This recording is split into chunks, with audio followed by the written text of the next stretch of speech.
या ठिकाणी बघा आपण इंग्रजीचे प्रश्न बघणार आहोत. टीईटी 2024च्या दृष्टीने choose the correct alternative. First sentence दिलेलं होतं this tree is older than that आणि सेकंड होतं he is my elder brother. तर कोणतं करेक्ट आहे आपल्याला ओळखायचं होतं. तर हे दोघी करेक्ट आहे म्हणून आन्सर आहे both first and second are correct. त्यानंतर सेकंड होता प्रश्न choose the alternative which can correctly substitute the underline part of the sentence.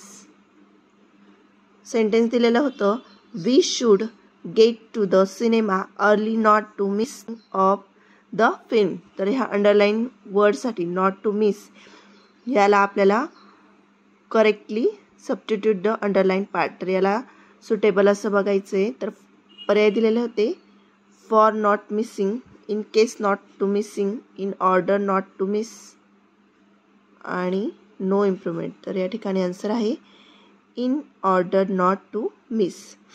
त्यानंतर पुढचा प्रश्न होता fill in the blank with the alternative.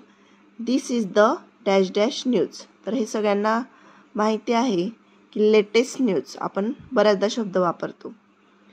तर या ठिकाणी बघा पर्याय दिलेले होते लेटर, लास्ट, लेट. तर याचं आन्सर होतं लेटेस्ट. त्यानंतर नेक्स्ट प्रश्न होता choose the correct alternative. He run dash dash.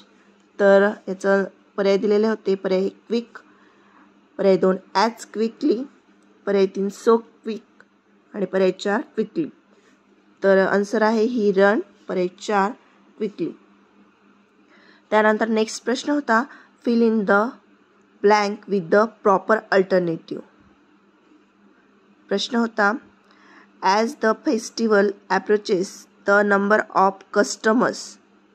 तर या ठिकाणी काय येणार. तर पर्याय 1 इन्क्रीजेस, पर्याय 2 विल बी इन्क्रीज, पर्याय 3 इज इन्क्रीजिंग, पर्याय 4 विल हॅव इन्क्रीज. तर या ठिकाणी प्रॉपर बघायचं होतं आपल्याला. तर कस्टमर्स तर या ठिकाणी इन्क्रीजेस आन्सर आहे पर्याय 1.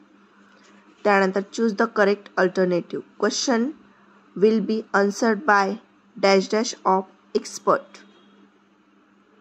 स्टाफ, पर्याय 2 बँड, पर्याय 3 पॅनर, पर्याय 4 पंच. तर या ठिकाणी आन्सर आहे पर्याय 3 पॅनर.